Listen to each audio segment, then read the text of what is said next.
'Twas the week before Christmas, and my room was a mess. Course books and tote bags and piles of gifts. It was cold, I was warm, on that first day of VAC, but I got out of bed because I needed to make a plan.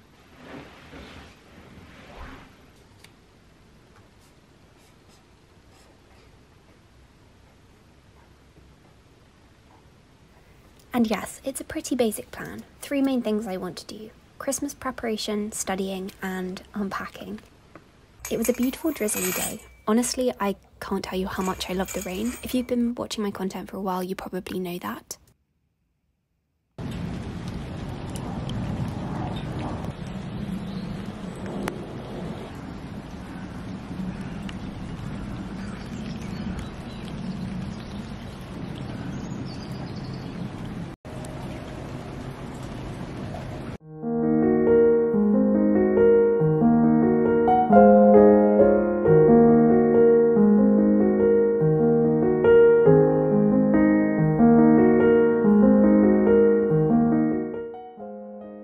Now on to breakfast. I have the same thing basically every single day, which is porridge, and now that I'm home I'm getting into the rustic cottagecore spirit, I think. I've been making my porridge in a microwave for the last 11 weeks, but at home we don't have a microwave, so it's forcing me to properly cook it on the hob, and truly it tasted so much better. It was also very cold, which is why I'm eating this standing by the oven.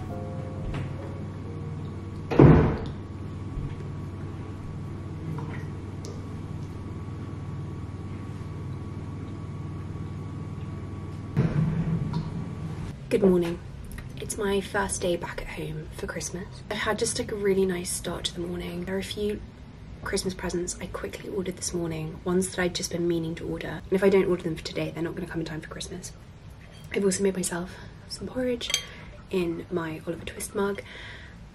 Bowl, not mug. And I'm going to get on with some dissertation work now. So for my dissertation I'm working on a document which previously hasn't been transcribed, so I need to do the transcription as part of it. I've done like a loose transcription for most of it, but I haven't done the full transcription, and so that's what I'm going to do this morning. The transcription is basically like reading handwriting. Handwriting is wont to change, and we observe that when we just look at our generation's handwriting compared to our grandparents' generation. And because handwriting changes, basically early modern hand looks different to what writing looks like today. So that's what I was learning in one of my modules last term, just how to read these letters and how to read these scripts so that we can actually read early modern documents. So I'm going to be putting those skills to use transcribing this document, so just like typing up what it says.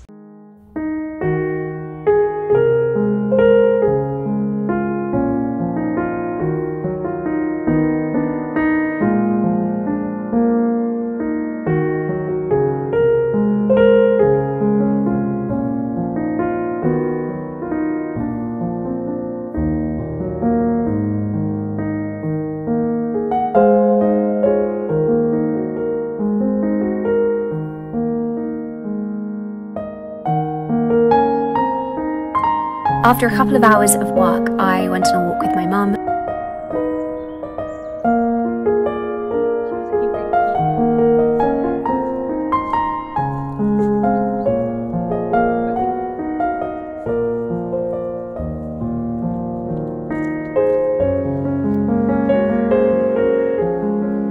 And then I got myself some tea when I got back, of course, because you always need a cup of tea when you get back from a cold walk.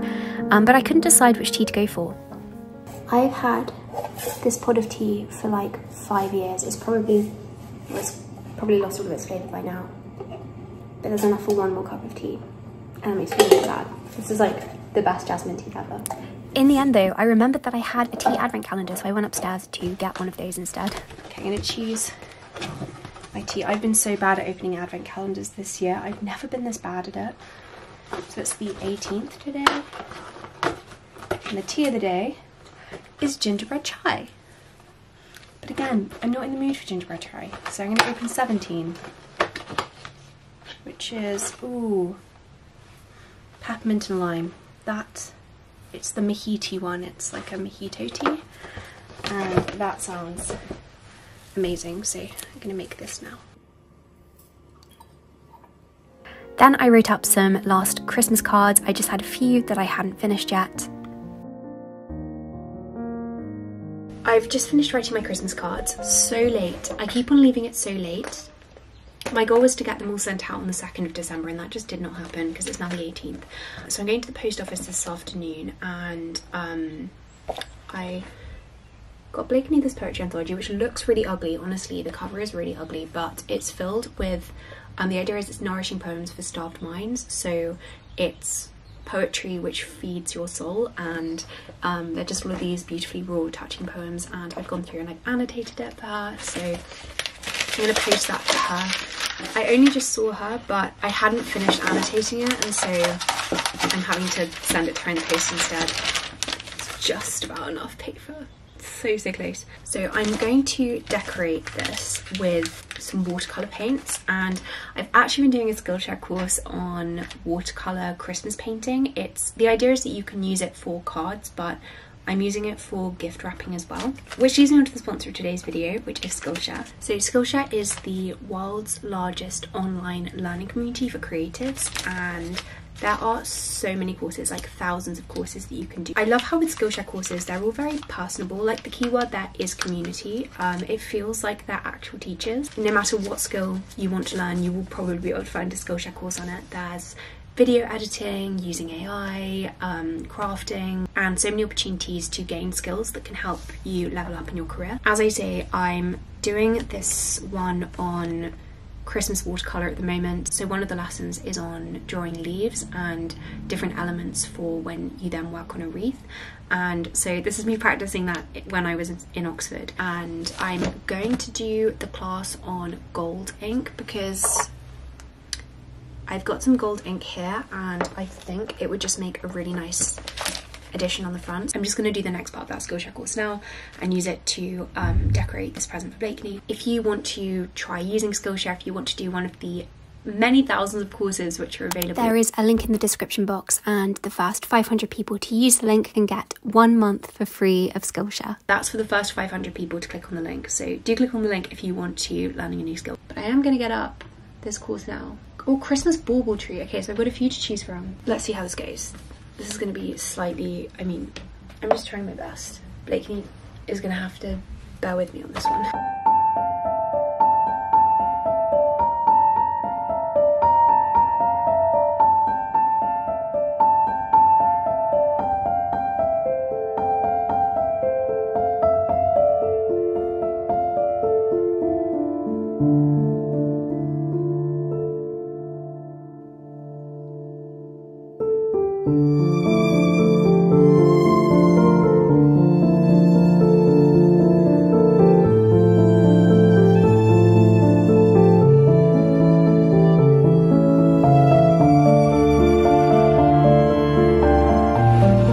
Wet, isn't it?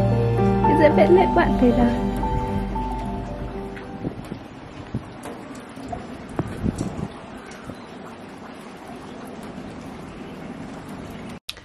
I've had lunch and I'm freezing cold, which is why I've got this giant electric blanket.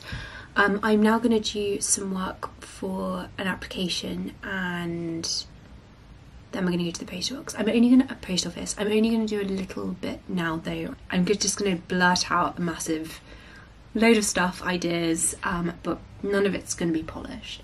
And I'm going to listen to Charles Leclerc at the same time. Blakeney introduced me to his work the other day, and it's excellent. The AUS 2311 is very good. It's a very odd title though.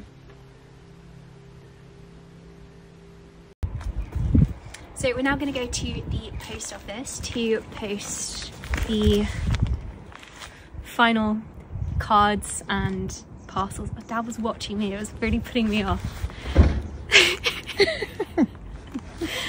I've got my last few Christmas cards here and also 2 parcels, and we're going to head to the post office to post these. Look at our lovely little deer. One's eyes is falling off. So their eyes fell off the first time round, and Dad glued buttons. They'd be like Coraline, But then the mother reindeer... She can't see her young. It's like in Coraline, you know when Coraline like scratches the buttons off the mother? It's like the other mother and the reindeer. Very good. So there was one particular gift I wanted to pick up for a family member and I managed to find it. I'm so pleased. It's the coffee jelly cat and I've probably looked in about 10 shops and I haven't been able to find it. It's good. I got what I was looking for. And after that we just went food shopping very quickly. I had a meeting after that with one of my tutors from Exeter, which was really lovely honestly, but I didn't film any of that, so here is me later unpacking because that was one of the things I really wanted to do today and I hadn't done that yet. And then in the evening I just wrapped up presents, which is one of the coziest things to do, and I was just listening to classical Christmas music at the same time.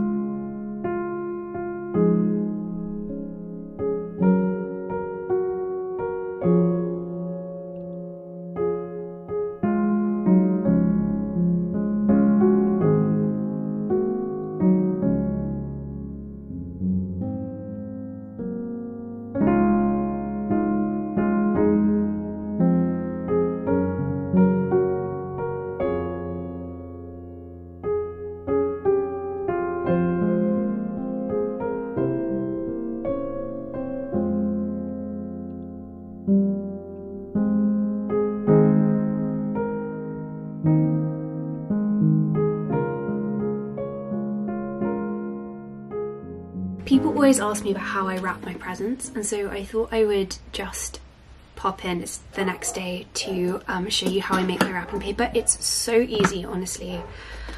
Just as an example, I'm going to be wrapping these for my mum.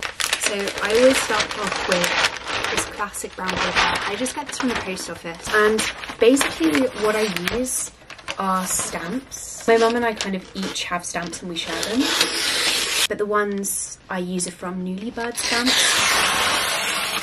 She has a fantastic shop on Etsy, a small business, definitely worth supporting. And the stamp I'm going to use is a little Christmas tree stamp. This is the stamp, but we do have like a lot. I just tend to use this one and then this tiny bear one, which is so adorable. I mean, it's honestly so self-explanatory, but honestly, the end result looks so good.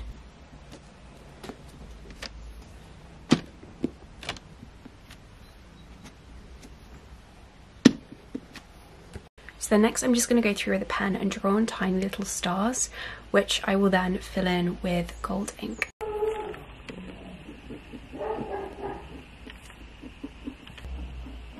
This is honestly one of my classic designs for wrapping paper. It's so easy, but I think it looks so cute. I always think of these as being Charlie and Lola stars as well. Did you watch Charlie and Lola when you were younger? Okay, so then I'm going to use the same ink I used earlier when making those Christmas cards.